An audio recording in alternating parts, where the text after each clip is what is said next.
That should come up in 2 seconds. Shift that over here. Ow, my eyes.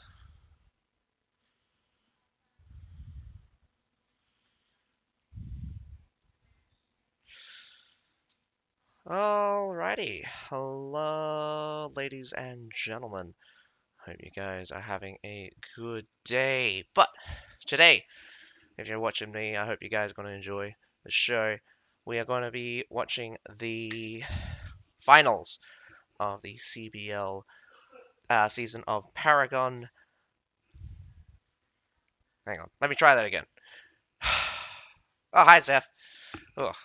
Let me try that again. Hello, ladies and gentlemen. I hope you guys are here for the finals for the CBL for the season of Paragon Asia Division. Tonight we have our winners of the winners bracket going to fight off against the winners of the losers bracket. It is going to be CBL, not CBL. Fuck, damn it, man. It's going to be a rematch, actually, or is it not? Did EFF? No, actually, it's not. Never mind. I thought it was going to be a rematch because reasons. Anyway,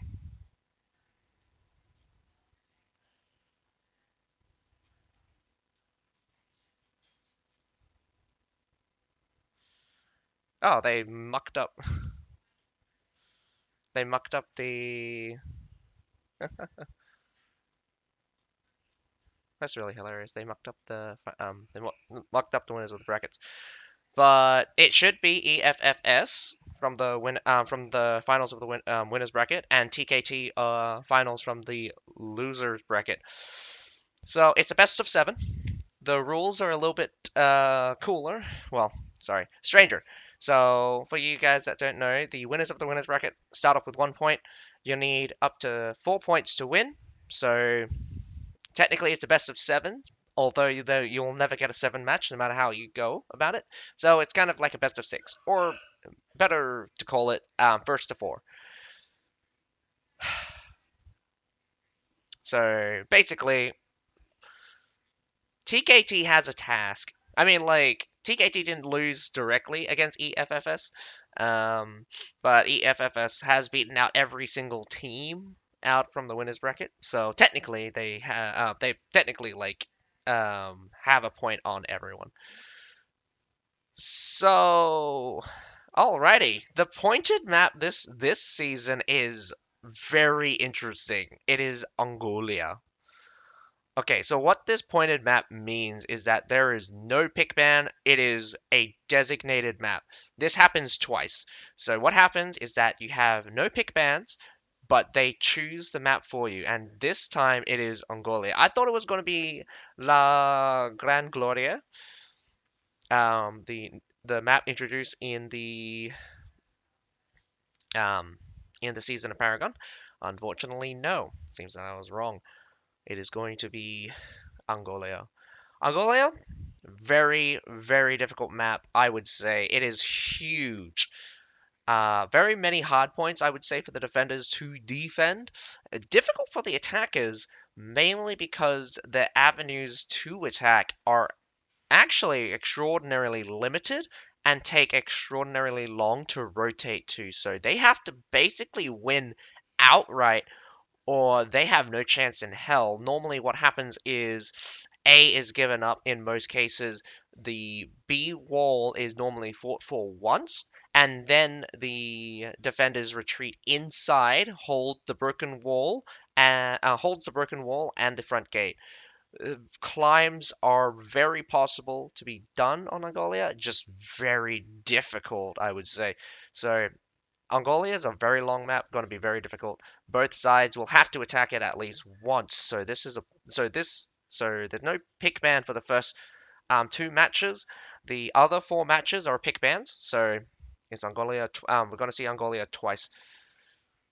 So good luck to both, and well done for making it here to the finals of the finals, TKT and EFFS.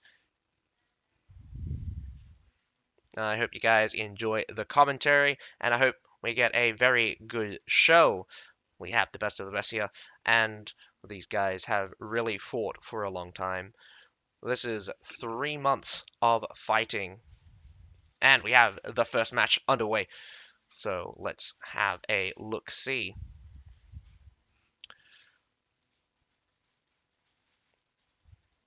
TKT going in with quite a few pikes here, picking up 7 right off the bat.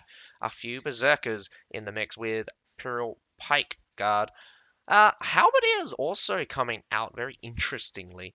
Very heavy on the pike side, not very many Iron Reapers, so I thought I would see a little bit more infantry around.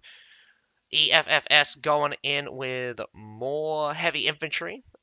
Interestingly enough, one from EFFS is going with the Houndsman. That is a triple Metalator coming out from EFFS. They want those siege towers down for sure, for sure.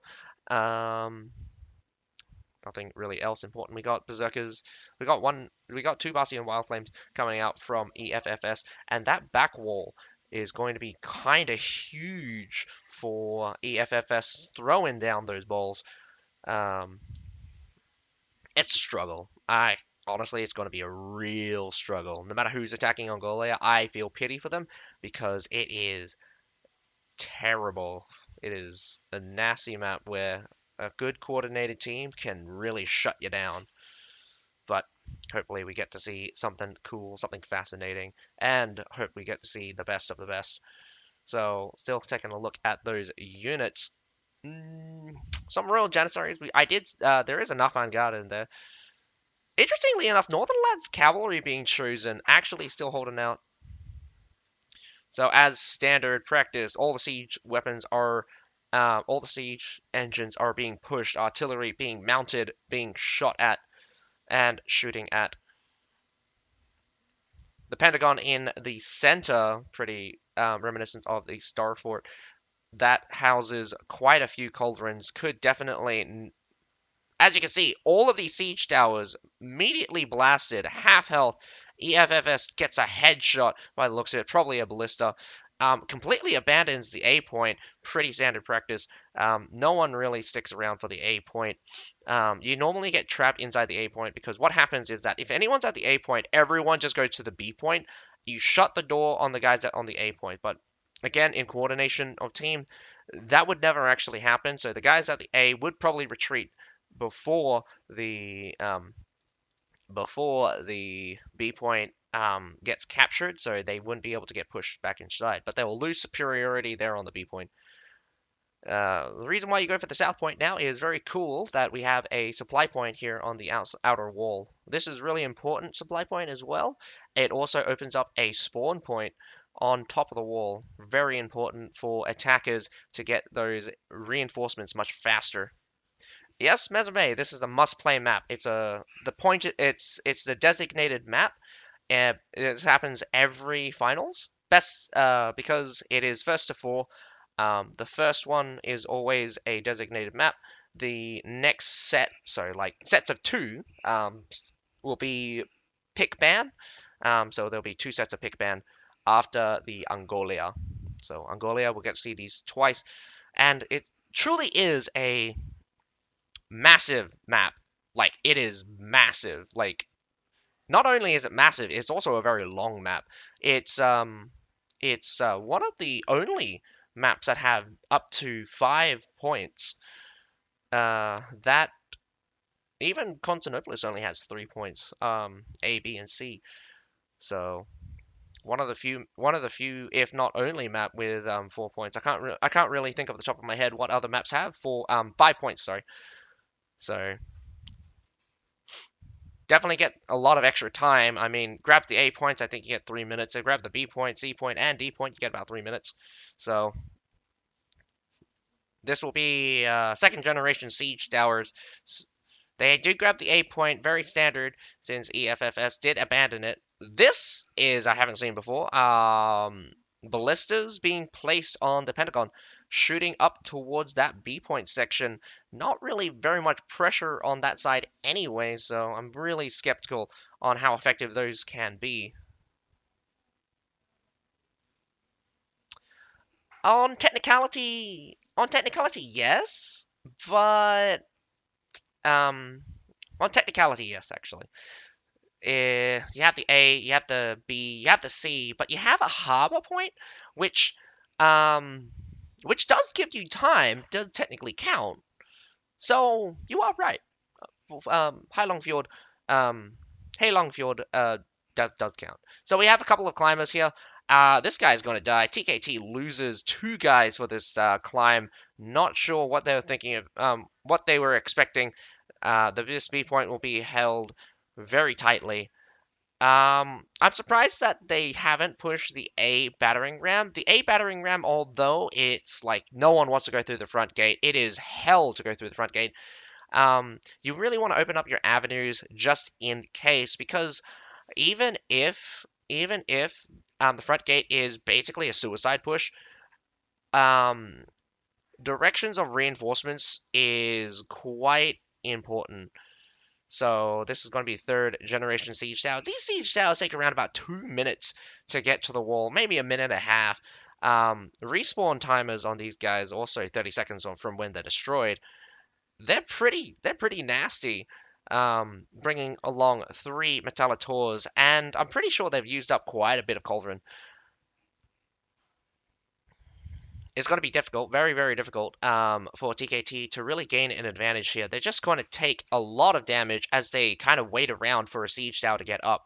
Um, in this case, I do not blame them. There is not enough ladders. There is not enough spots to get up onto the wall because, as you can see, even with all these serfs getting up on the wall, they're just getting up here from basically suicide points, trying to get those culverins, trying to get some freebie trebs. The trebs won't necessarily kill anyone on this map. They're not particularly tough. Some maps have trebs that hit way harder. Some hits way less. So that's why there's a bunch of ballistas here. Really good, in fact, to have those ballistas up there shooting towards. We got some berserkers in the mix. That treb kind of hits friendly fires there. Um, if that would be friendly? That is no. Enemy berserkers on top of that surf pile will continue to fight forever, basically, since nothing really takes them out. And even if you get trebbed, but those ballistas will. The ballistas will probably be able to turn the tide. They do sacrifice a halberdier sergeant. I saw a halberdier sergeant's in the mix there, or maybe just a regular halberdier. A lot of smoke and dust. We see dogs rotating around. They're pretty fast. The dogs, the houndsmen, not so. No, the archers themselves, not so much. They they're quite nasty to low armor units. They're not very good against high armored units. Yeah, especially if their fire is spread out. But if they can concentrate the fire, it is pretty intense, I would say. Not pretty nasty, with the bleed. And I think I think what the problem is that the dogs are too easy to kill for brace units. If the dogs, so it's a bit back and forth. Dogs are too easy to kill with brace units and too hard to kill with normal units. So normal units really struggle to kill the dogs, while brace type units just basically whack them real easy. So I think because dogs are smaller units, brace type units should deal less damage. Well, no. Um, I just think the dogs are should be a little bit more tricky because they need to be able to have an impact on well, I I don't know, man. I'm just thinking of like random mechanics as they're going on. The three Metallators doing an amazing job right now, though. The siege towers are completely held off. Finally pushing the front gate. Again, like, it's not about going for the front gate right now. Opening up the front gate just gives you pressure. And EFFS has no reason to worry about the front gate as long as it's shut. TKT now pushing the battering ram with a medal, and again, like, this is very important. Like, you can't afford to not. Whoa, that is pretty scary, I would say. Um, They opened up the front gate, actually was going to go for it.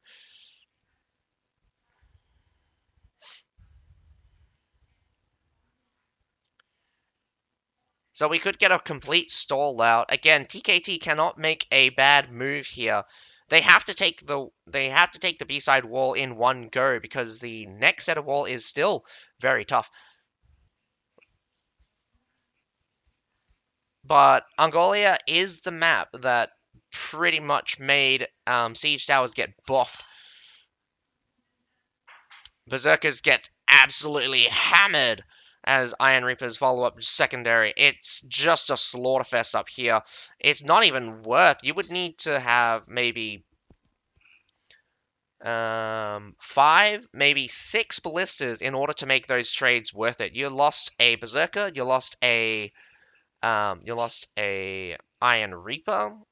You would need at least 6 ballistas shooting, getting 12 units, followed by another 12 units for a second shot, because I believe you can get 2 shots off, for that to be worth it. But unfortunately, because the unit losses are a bit spread out, it's harder for. Oh, it looks like the shortbow tried to finish off that pike there. Doesn't finish him off quite, but probably get finished off here by a ballista. Not a very good shot, apparently, coming out from TKT. Distance is pretty far. Okay.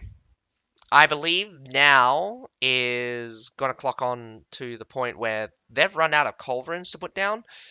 Um, it's a hard pill to swallow because there's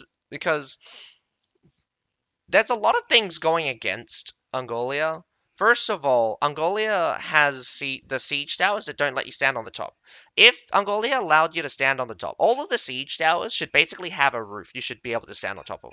This allows you to place trebs exactly where the artilleries are, where the metallators are. Oh man, they actually still had culverins left, and they just blasted. Oh my goodness, just look at this! They're taking so many losses, and this Royal Janissary hasn't even been touched yet. And I'm pretty sure this Royal Janissary will be able to hold off this entire enemy pile as it just gets obliterated. But that doesn't mean that there isn't reinforcements for the defending team. Look at the heroes trying to jump the ball sacks, and they just get annihilated. Unable to push through. TKT takes losses and forces their way through. This is brutal. If brutal with a B, because Cataphract just goes in and just gets annihilated. There are some Nafan guards inside that front gate, and I don't think it's possible. But now here we have a nice flank coming in with the Imperial Pike Guard. The Royal Janissaries might be able to push through. Whoa! Amazingly, they take the front gate. The front gate actually is in favor of TKT, but TKT is losing units all from every single angle. We have someone on C, we have someone on the backside, we have someone on the supply side. TKT is accelerating this battle very fast, but EFFS is beating them at every turn. No small wins just yet. Able to keep the pressure up. TKT is down to 11 players. That was a heavy loss and difficult to watch. It is.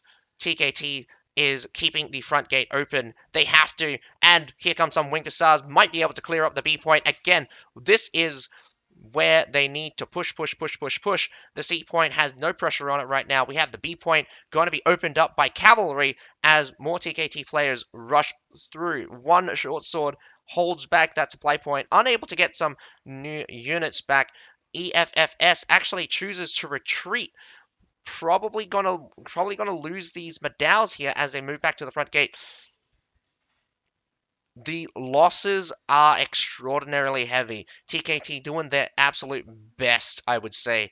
Getting caught by the Poleaxe, gonna be annihilated there. The the Pikes definitely doing the dance.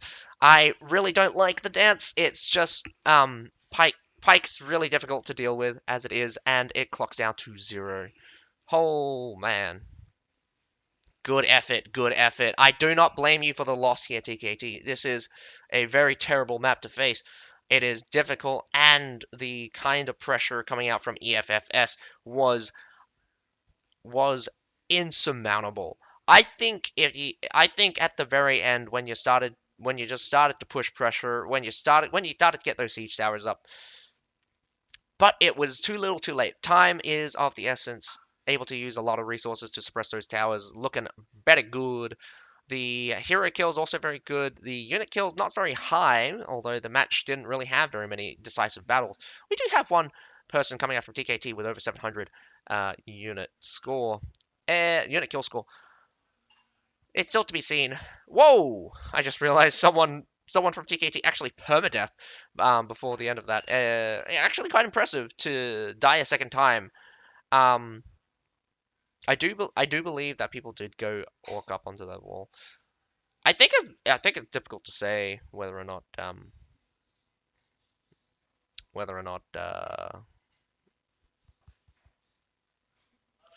TKT would have won the match even if they did take the B or C. If they had more time, with the permadeath being there, the unit score also being just way in favor of like EFFS, yeah, not a chance in hell. Um, the bad thing about this is that TKT can only afford to drop 2 matches.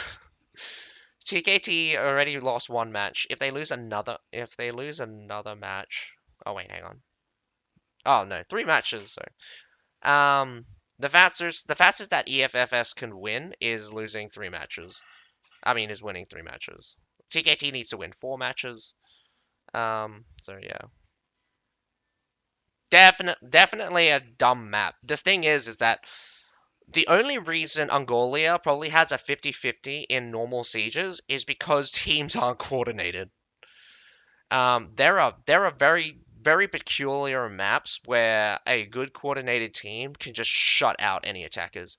And if you play the map long enough and have people play the kind of play style you're playing, um, it just becomes very obvious.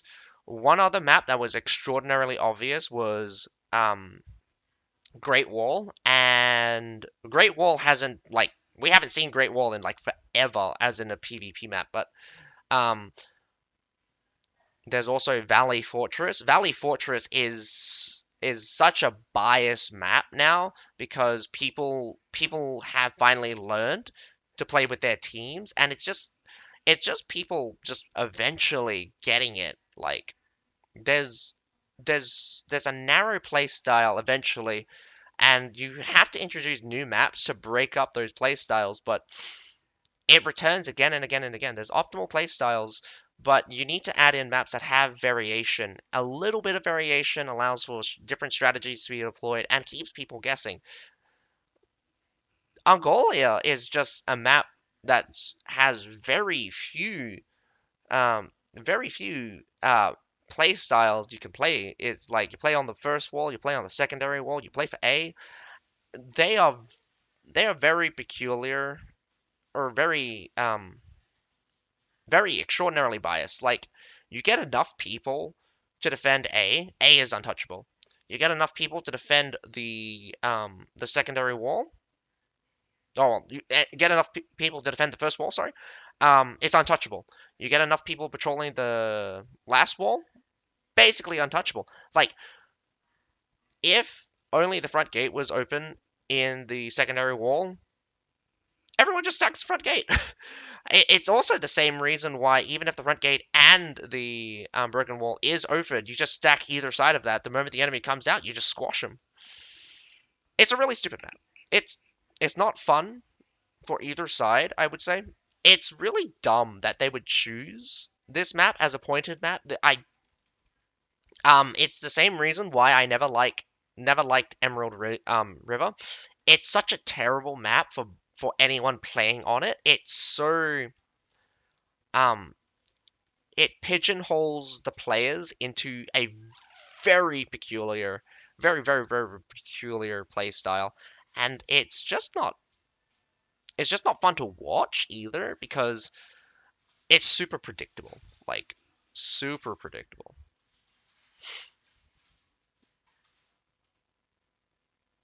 if I had like a flow chart of like what your actions would be on an Emerald River field battle, um, that would basically describe every battle ever on Emerald River.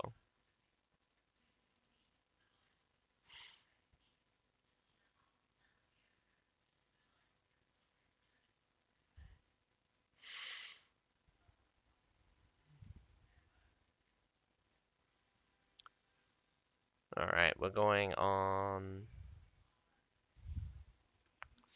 We're going to be waiting for the next set of battles to begin. Hopefully, this will be more interesting.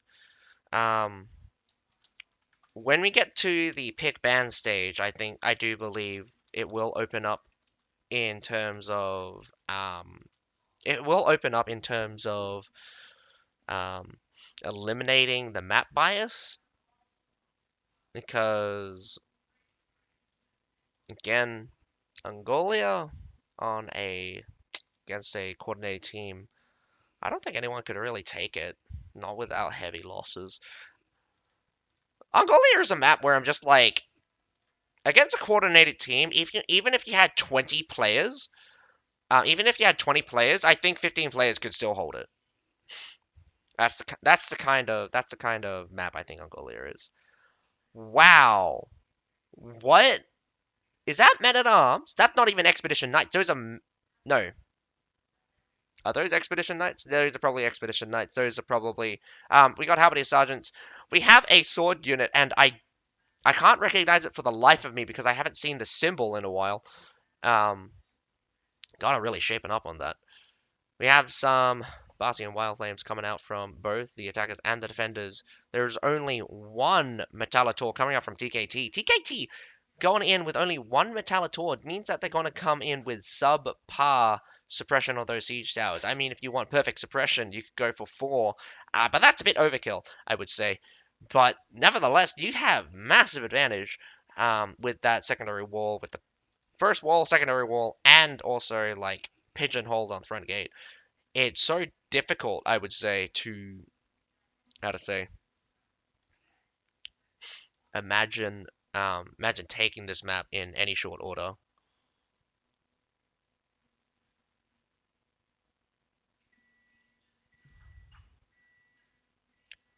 Still have quite a few pikes, but a couple of the pikes actually switched out. We only have 4. Oh wait, no, I'm looking at the wrong team. Oh no, I take that back. Actually, the pikes did switch out. We got a mixture. Oh well, 4 pikes for either side. Started this map pretty. Nah, banner guards is an actual banner. It's either men at arms or paladins.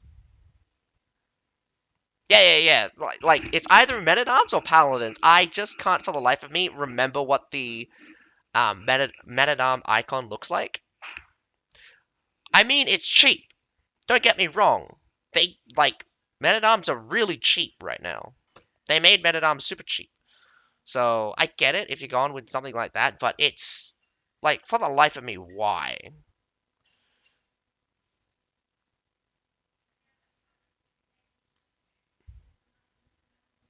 EFFS probably realized that like I mean, like I'm just saying this just because I believe it's just so difficult to attack Mongolia. Like you're going to throw unorthodox things at them, so maybe the triple tier 4 is going to work out. It's attrition style. The A is free, so I mean EFFS grabs that probably immediately once those walls break down. Thanks, Dad. Um, I mean, like there's nothing much to watch. I'll be right back real quick.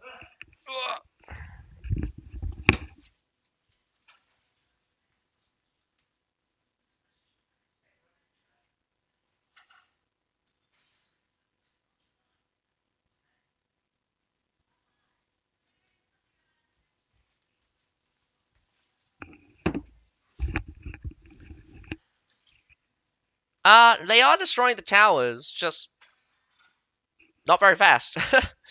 The right side siege towers do go down. We got the right side inner. Man, no. Let's go with the right side tower, right side far tower, and the left side towers are not being touched. This is strange because if these siege towers do get up, TKT has going to have a very tough time to defend the supply point, and I mean EFFS. I mean, like, if I was EFFS, seeing that the left side siege towers are up, I would go for it. Like, I wouldn't waste time. I would not waste time. I'd just go for the supply point on that north side of the map. EFFS deploying a lot of ballistas and mortars, probably going to trying to do suppression style. Surprisingly, TKT going in with lots of shield maidens, double sets of shield maidens. I mean, shield maidens have made a massive return. They are very difficult to fight. I think one of the problems that well, I say one of the issues that I have with shield maidens right now is there's something happening that causes their block to both reset or basically gain immunity. Because when they switch weapons, they basically have CC immunity. When they and it resets their block as well. Lots of Metallators shooting towards them. Trebs coming right in. Man, it is dangerous to be on the front line right now. We have Berserkers just fighting. Iron Reapers following up. They could hold open the... Oh, wow! EFFS is actually gaining advantage on top of this wall. Enough... Like, this is also a... this is also why I think Shield Maidens aren't very popular. They just cannot deal enough damage to shut out Berserkers. Look at those Berserkers. Like, the Trebs definitely messed them up. But also the heroes as well, causing massive disruption. It's actually equal right now. TKT now cleaning up the rest of the heroes, but TKT is also losing quite a bit, I would say. Um, this has been a very successful. I would say that's a very successful run from EFFS. Um, Almost an even trade in heroes, and I think they did lose more units. I think EFFS did lose more units, but I can't really say if TKT really held their own there. The two Shield Maidens were not strong enough to hold down the Berserkers, and I mean, if I really think about it, EFFS might have lost. No, probably still lost more units, and more units means more leadership. So the Berserkers as well, counting the Berserkers, would have been massive losses. It's hard to gauge how big a loss the Berserkers would be. Um, One of the Shield Maidens still magically alive. I think not too many of them. I think there were like only two, but maybe there was three. I didn't really count the Shield Maidens. I should have probably had a better look at the unit composition there. Lots of shield units though. We have a Palace Guard also coming out from TKT, just roaming around. Um, it's kind of a split force here. They've got a couple of guys there on the north side, a couple of guys on the south side. The south side looks to be climbing again. This is the kicker though. Those siege towers are not going to be those siege towers are going to be able to be deployed. Uh, I hate the fact that jumping stabs. I hate jumping stabs. Like, for the life of me, I hate jumping stabs. Pike and spear can go themselves into oblivion for doing those piking stabs because it is dumb, it is abusive, and I hate it. I honestly hate it. But EFFS is doing really well on those assassination. Here comes. Oh my goodness, they're going to assassinate those Metallators. Trying to retreat them doesn't matter. They just get eaten up. Only one left alive. Cannot even bring that back in. Surprisingly, the siege tower does get up on the wall. They managed to hold superiority. This is the surprising thing. We missed out a lot of the massive, like a lot of the battle here. But EFFS just climbed. They just literally climbed, and there's the men-at-arms. Men-at-arms just, man. as much as I love my boys, they did use a abusive mechanic to stay relevant when they were relevant, but even then, back in the day, they were not relevant. You were either an Imperial Pike Guard or you were an Imperial Spear Guard. There was no if and or buts. Then you were cavalry. I mean, like every Lance cavalry in this game was so OP back in the day that um, so OP back in the day it was retarded.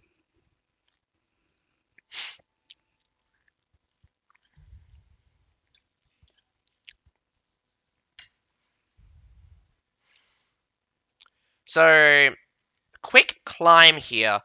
Um, this is really the best option here. If you take B, you go straight to D. You can't switch over to C. A lot of times in regular siege maps, you would get the defenders, you would catch the defenders off guard by doing a immediate climb. One of the awesome thing right now is that EFFS is actually putting pressure on the north side with a couple of units spread about. They have the backside supply points. They're going to get some units through. TKT is going to be late because they're rotating units down because they were just standing at C, but now the pressure comes in because no one was guarding C. They have a dual blade capturing it. The winged hussars come in here, cleans up a unit, but they do get caught by heroes. Again, it's one of the other things where it's just like cavalry is really easy to catch sometimes, but at the same time, no, depending on who you are. If you have massive amounts of CC, like if like a pike, I'd say massive amounts of CC, but it's really just their ult on a really short cooldown. The suppression here is a bit like too aggressive here because you could have let more units down onto the ground. But the Iron Reaper and Shield Mater pile is actually doing massive work. The Medal's lethal marched that section and it just disappeared. Like, whoa. Watch how fast that pile disappeared. We got some ball throwers as well as TKT just continuously throw more and more units into this. It's a bit mad. Like, oh man, the heroes that were controlling the medallions are dead! No! Oh man. TKT is super aggressive, wants to push EFFS completely out. I think they were a bit too aggressive at the start here. Wow, that pike just stalled out the entire... It's still alive! Kill it! Kill it! Kill it! Thank you. No, I hate pikes. Like, for the life of me, like, that was... Oh, man. But EFFS knows how to put the pressure on. The C point is now just going to get annihilated. There is only one Medal. The one Medal gets knocked down and immediately cavalry charge. And this is really good to show you that combination, combination CC, so you knock him down and you hit him hard.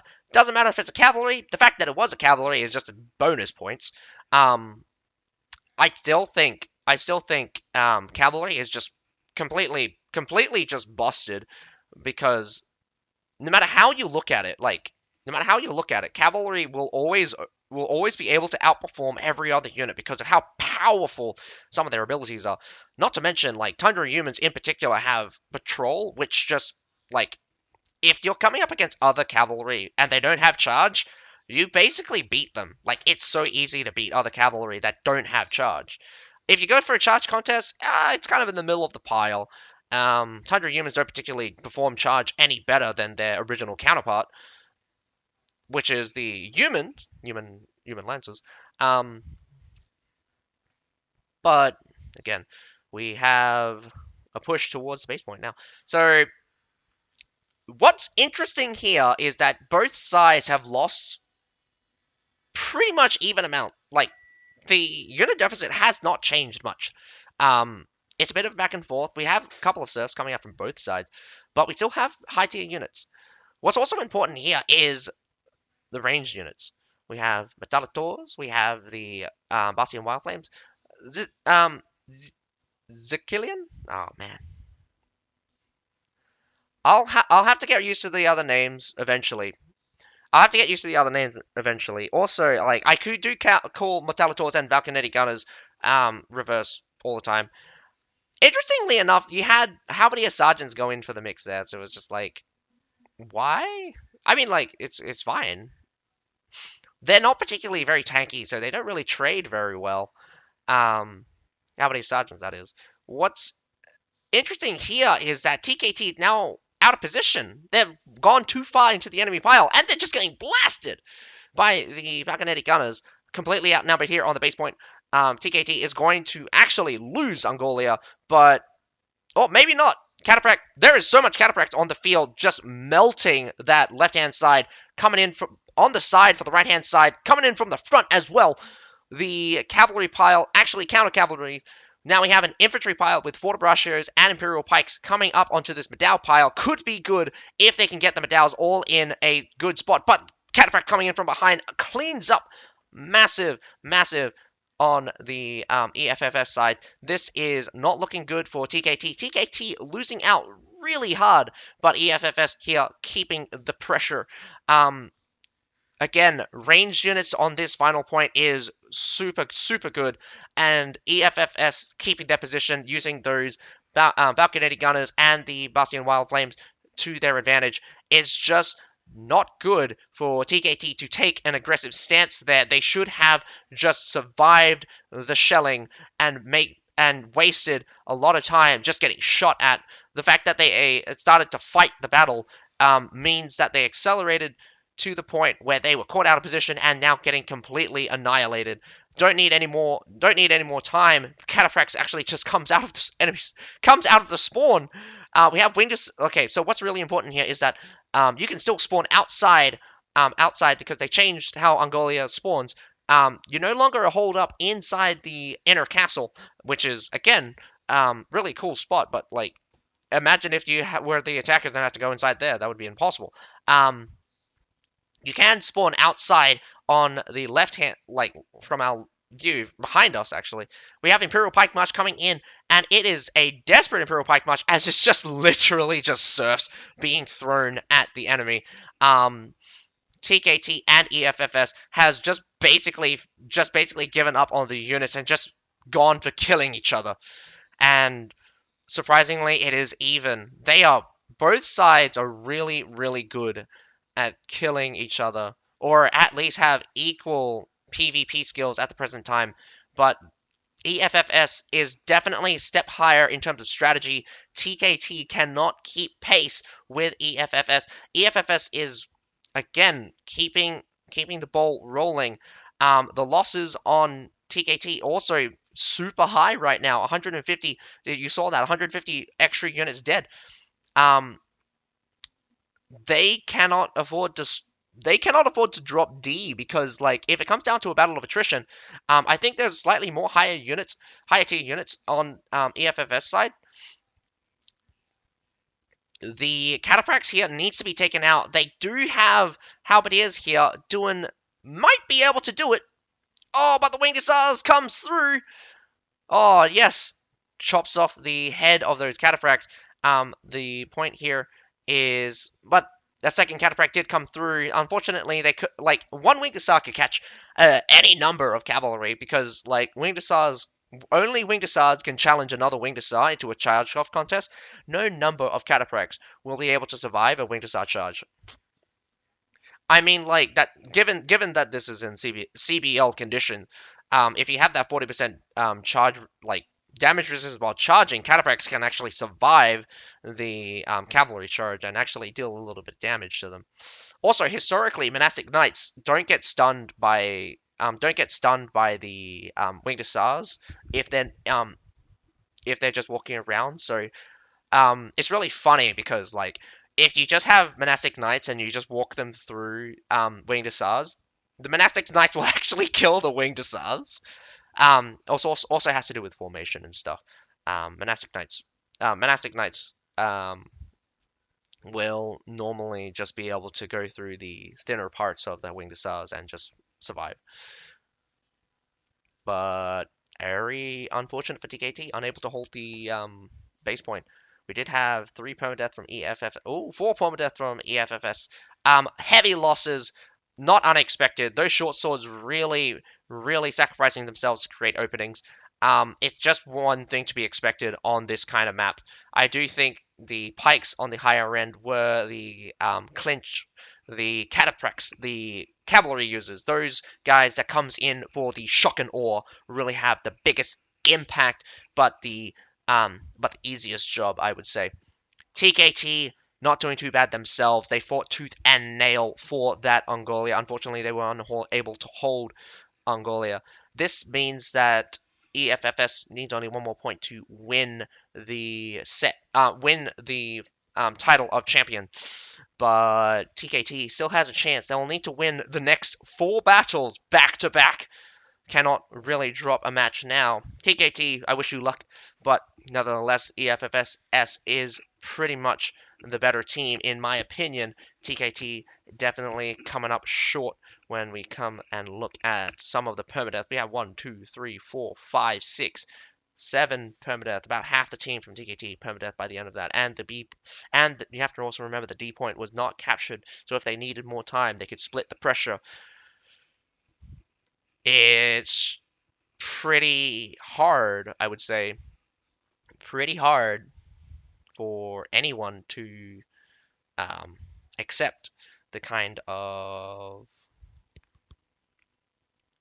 um, defeat where you're losing more units than the enemy. Um, as a defending side, it's you have to know when you can be aggressive and when you need to be defensive. Because if the doesn't matter which side actually, if the enemy is on the defensive, you have to strike them where they're weak, because if the moment you don't strike them where they're weak, you're going to lose. Being in the defensive position allows you to be more flexible when it comes to counterattacking. If both sides need to be very careful about how they approach attacking, because when you attack, you will open up a weakness, and if that weakness can be exploited by unit composition, by any number of options, it can be very devastating. Higher tier games ends up with one side dominating the other side, but sometimes you get a bit of a back and forth. So TKT definitely, and EFFS. Um, EFFS used to be so dramatically ahead of everyone else, but EFFS still a step higher, but it's not like they're not on the same level. I would say if we are not on the same level, you're like a step, like you're just a step away, because TKT is kind of just a step away from where EFFS is. They need to just pace themselves against the enemy. If they able to match the pace of the enemy, TKT could be a much better team. The problem is that TKT is such a good team, but not coordination, but strategy and enemy pacing is screwing them up here. And that's what EFFS is really showing to be a step above TKT, because they are able to pace out the enemy. They've got that PvP power. They have the unit compositions, all of those strengths, but it's just TKT is getting outpaced by EFFS. When EFFS is on the defensive, TKT is on the offensive, and they expose themselves to counterattack. Anyway, there is a small break. We're going to be seeing the next set of matches in probably 15 minutes. They are scheduled to be an hour long, a little bit of a gap in between each 2 battles, unless there's a tiebreaker. But again, no tiebreakers for the finals, only first to 4. So again, I'll see you guys in a few. I'm going to eat some noodles in the meantime. Catch you guys in a minute.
5-minute break. I wish it went for a little bit longer. Anyway, should get the clean feed back up soon. There we go. TKT attacks Sun City, Wall Fort for EFFS. TKT then goes for Hidden City, and EFFS goes for Hidden City. Sorry, my bad. TKT bans Sun City, EFFS bans Wall Fort. TKT chooses Hidden City to attack, EFFS chooses Hidden City to attack. What would be really interesting is if the bans carried over. So you first pick ban, so you ban 2 maps, and then the next pick ban, that you ban 2 more maps. I mean, like, the map pool is only about 7 or 8 maps right now, so if you ban half the maps, there's not very many maps to play on. Whoa! Straight into the battle by the looks of it. Alrighty, here we are on Hidden City. We have TKT attacking first with EFFS defending. TKT is going to have a very difficult time. They're going to have to basically win every single match from now on. And it's going to be double Hidden City for them, so they're going to have a lot of practice in this map. I'm pretty sure they do. TKT has been fighting on this map quite often. I think this season we've seen Hidden City quite a bit, actually. So definitely one of the better backup maps for everyone. Interestingly enough, we have EFFS going out with those triple Bastion Wild Flames. Definitely going to cause some havoc. We have 2 Bastion Wild Flames coming out from TKT. TKT also going out with that shield. We got 3 Berserkers. So Berserkers is still a pickup, definitely for those cost-effective plays. We have some Tundra Humans. Again, Tundra Humans don't exactly perform as well as some of the other cavalry, but they but they are more flexible than other cavalry. If you don't get that charge off perfect, then you go, whoa! Did you see those heavy prefecture cavalry? I saw double heavy prefecture cavalry coming out from EFFS. Very interesting to see. I don't think I've seen very many heavy prefecture cavalry being used. Fastest cavalry in the game with a 12 movement speed. Definitely one of the more interesting cavalry back in the olden days. So as you can see, heavy prefecture cavalry. Still to be seen whether or not they're really effective. One of the problems when it comes to melee cavalry is that their impact is not very high. They're very easy to kill. They're light cavalry, so they're easy to stun. A lot of pike units just basically stun cavalry as they're running around, and a lot of units also have some form of light stun will cause them to slow down. Whoa! Immediately throws out the heavy prefecture cavalry and annihilates some surf units. Not looking good. Controlling them from the top of the wall, very easy to do because of how fast they are. Actually, do not want to fight them on the ground. Impossible to catch, actually, as heroes. Not what I like to see, but, I mean, it is fun to watch these guys kind of run heroes around. Here comes a Treb coming along the way. As you can see, the control is fairly easy. You just send them off into the distance with an X hold. I'm not sure what they're going for here, but it does look like some more surf units. And because of how they pseudo-charge around the place, they basically become almost unstoppable. You just basically need to gamble whether or not they actually get themselves stuck on anything. The heavy prefecture cavalry just kind of kills out a lot of the serfs. In retrospect, not worth it. I mean, you're spending how much? Heavy prefecture cavalry, 240? No, a bit more expensive than that thing. You're spending about 200 plus leadership for basically, what, 3, maybe 4 units of serfs. That's 4 units of serfs is about 120, maybe makes up about half your cost, but still goes down. What is probably good is that there'll be less serfs to deal with at the end, but we'll have to see whether or not we make it to the end, where it's just serfs. It's still to be seen whether or not that happens.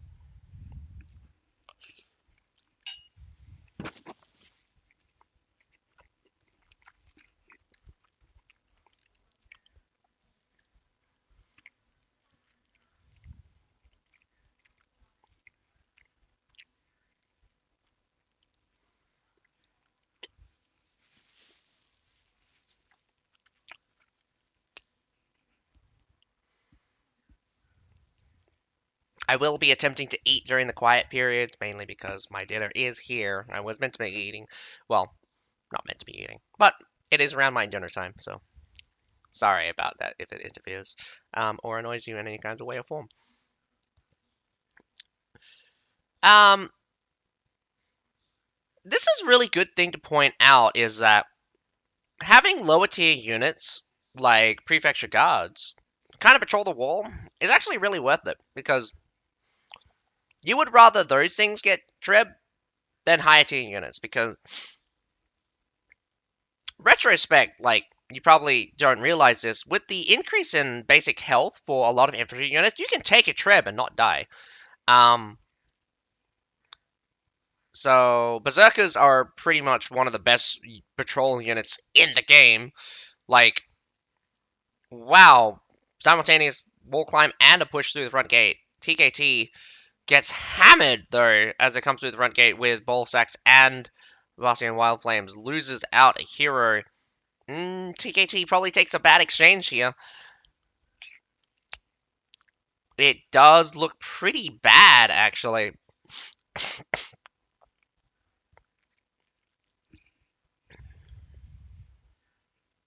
TKT actually maybe picks up a little bit with the cataphracts, but not as much as you would think. Sends in another winged hussar, probably actually cleans up. So I think the exchanges here was okay. Could throw the berserkers in, but the claymores seem to block them up. If the claymores weren't there, they could have probably kicked up the metallic doors. I think I would have died for the metallic doors instead of trying to take the supply point because that side looked very weak. You got two sets of cavalry come in. I think the winged hussars mostly got out. The siege towers are now up on the wall. The trade was bad. Like TKT still trading bad. The prefecture guards still doing works, man. They're tough. They're tough, man. Like as you can see, it looks like they beat out berserkers as well. Climbing berserkers against prefecture guards. Man, those guys really paid off for themselves if they beat out a climbing berserker. And I have to say climbing berserker because there is a downside to climbing. If all the berserkers get up onto the wall immediately, great. But also, there's no startup. Like the moment they get up on the wall, like the prefecture guard could just be slashing just one guy, and you could drop berserkers really fast if you have your entire prefecture guard on top of it. This is a very precarious situation for EFFS. Wow, look at that split. How fast that split came in um the moment the Treb was laid down. Not very much damage there, so definitely got eyes in the sky. That's why you want to be on this backside so you can see the Trebs come towards you. Claymore's holding the right-hand side, pushing so many Iron Reapers coming in from that left-hand side. I would sacrifice the shields to hold them in place, but it's shallow. Sorry, it's high. So damn it, you're pushing in units that don't have enough space to open up. You got rid of the Iron Reaper Pyre, which is really good. The shields did their job, but the exchanges here is slightly in your favor. Actually, might manage to break through this. The Bastion Wildflame also gets taken out. TKT is pulling back. I think it's a good move to pull back. You've lost. Holy cow, you lost 9 of your guys. I didn't see that. You also have the Halberdier Sergeants. Halberdier Sergeants, again, like, you have to be terrified of that phalanx. That phalanx, man, I never want to be inside an enemy phalanx. One of the most nastiest things that you guys probably don't realize about a phalanx is that it's stronger than regular brace. So, first of all, differences between braces. Okay, so you have the normal weapon brace, which does a little bit of tick damage, and then they're able to auto attack.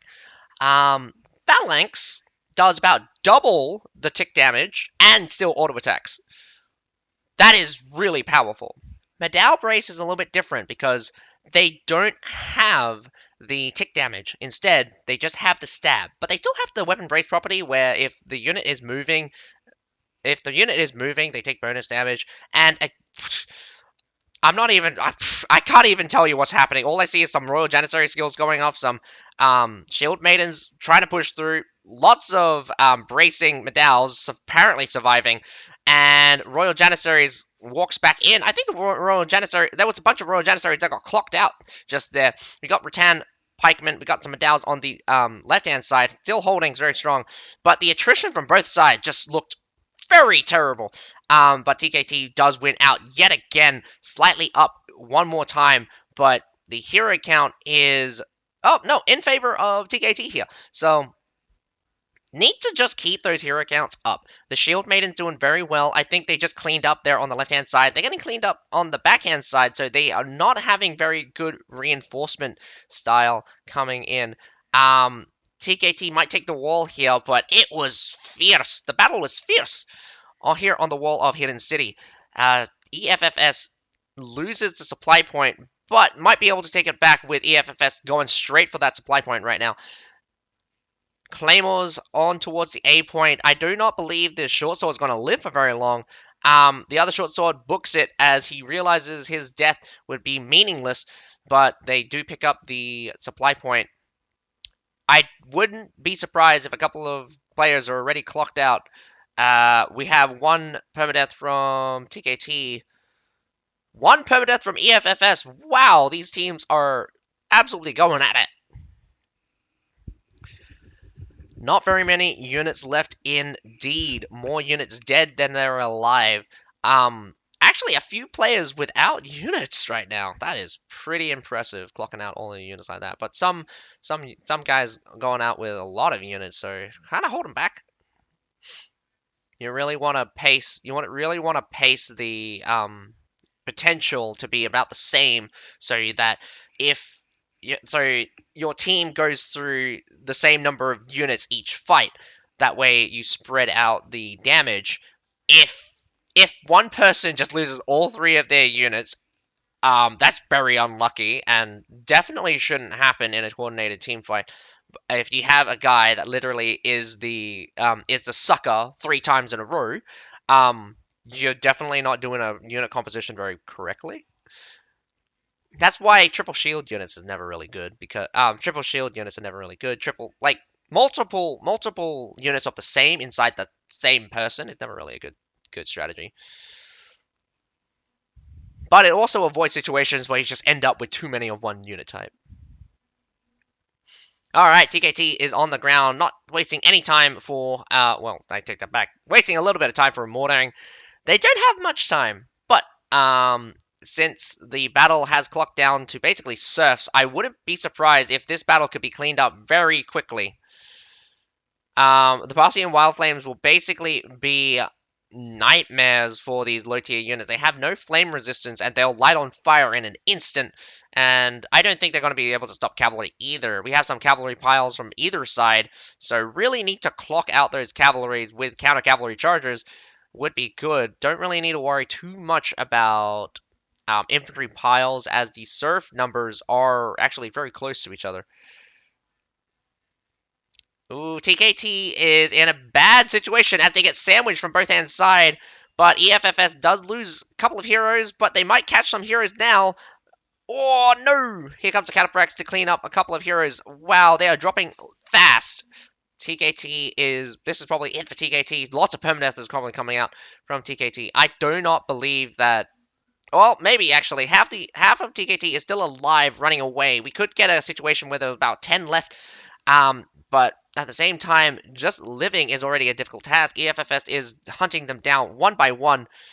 You really need to be careful when you're in a situation where you're getting sandwiched like that. I think they shouldn't have turned the corner.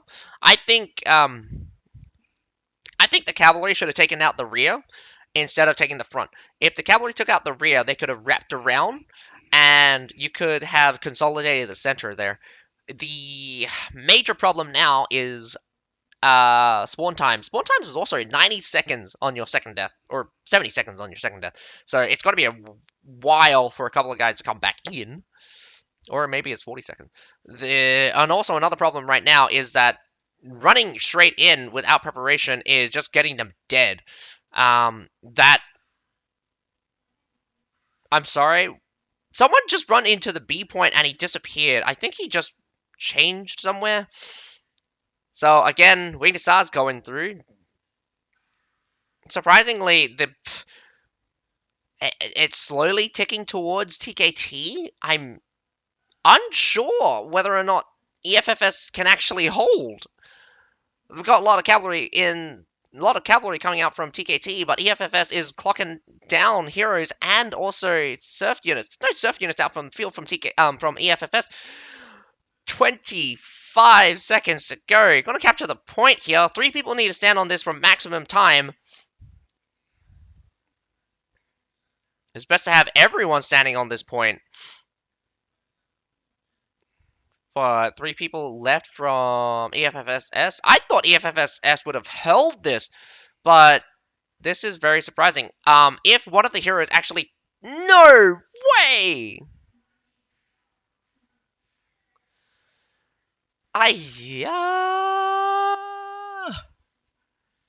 Oh man, brutal. That's brutal. Pain. Actual pain. That's weird. That's really weird. It only should take 20 seconds if 3 people are standing on top of those base points.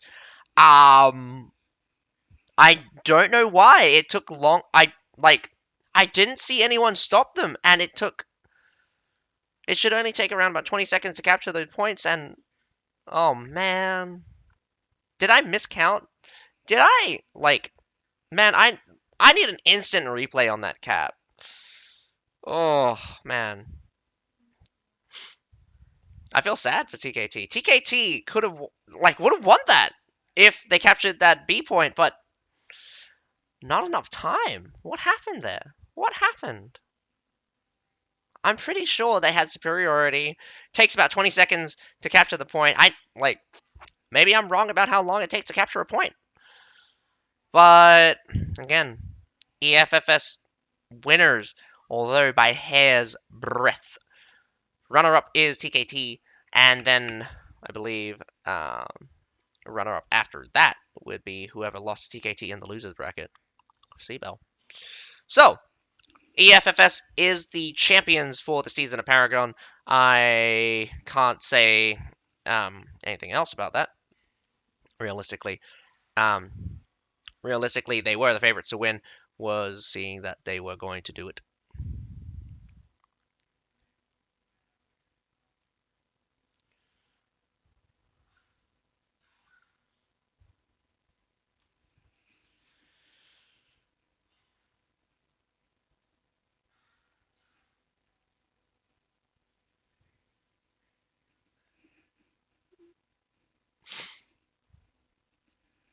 Oh, man.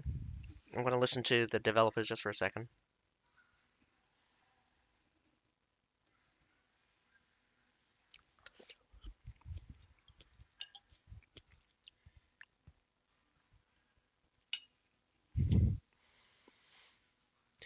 Yeah, EFFS is our champions yet again. They are Crusaders, so they are technically returning champions. So for any of these that are joining in just now, we just watched a few battles. We just watched 4 battles. 4? We watched 3 battles. Sorry, we watched 3 battles. EFFS of the winners bracket. So EFFS won the winners bracket. They start off with an extra point. First of 4. Then the winners of the losers bracket, TKT. TKT starting out with 0 points. EFFS. So for the first 2 battles, we had Angolia. We had EFFS take their attack on Angolia and easily take their defense. Oh, sorry. They took their they easily held their defense for the first match on Angolia. Then they had a hard fight for Angolia on their attack. Finally, we had Hidden City after a pick ban of Sun City and Wolford, TKT, and EFFS respectively. EFFS took Hidden City. Held Hidden City, not took.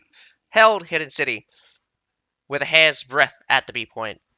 Every single member was dead or dying. There was only one player left. Barely spawned in on time, but 2 seconds away from the B point captured. TKT lost the attack. Could have won the attack overall if they had 2 more seconds. Very, very close indeed. Could have continued on battling. But unfortunately, with 4 points gained, 3 points gained for EFFS, they now have 4 points and are crowned the winners of CBL for the season of Paragon, otherwise renamed the Summer Finals or the CBL Summer. I think it is good to note that TKT really gave EFFS a run for their money, definitely clocking down a lot of units, coming down to serfs, in fact. Very aggressive playstyle tonight. I think EFFS has much confidence when taking a fight on the wall. They do have massive advantage on the defender's side, but on the attacker's side, they are equally as um, they're equally as strategic as they are aggressive. They do take very, very cool maneuvers, but their maneuvers are definitely paced towards the attackers so that the attackers make more mistakes than they do. Being in a defensive position on the attacking side can benefit you when the attackers are aggressive. But it's been an exciting CBL. I hate to see it go. I'll catch you guys another time. Also, I forgot to mention that there is a cash prize for the CBL, and hopefully moving forward there are more cash prizes. So for the first time ever for the CBL, we have EFFS taking the first place 10 grand. TKT coming up second takes 5 grand home, and probably I think it's going to be CBL as the second runner-up takes home 2 grand. But there are also a bunch of in-game prizes, also probably a trophy being given out to the champions. I hope you guys enjoyed the show. I do believe that I did believe I enjoyed this season of CBL. It was a very long season, lots of matches, and you can definitely catch out all of my VODs on my YouTube channel. Link down below on the on my profile. But it's been exciting watching CBL with you guys. I'll catch you guys for the next season, whenever that it will be. And also, teasers are being given out for the next season. Looks to be Gladiators. But that is all for tonight. My name's Azukai. Have a nice day. Bye now.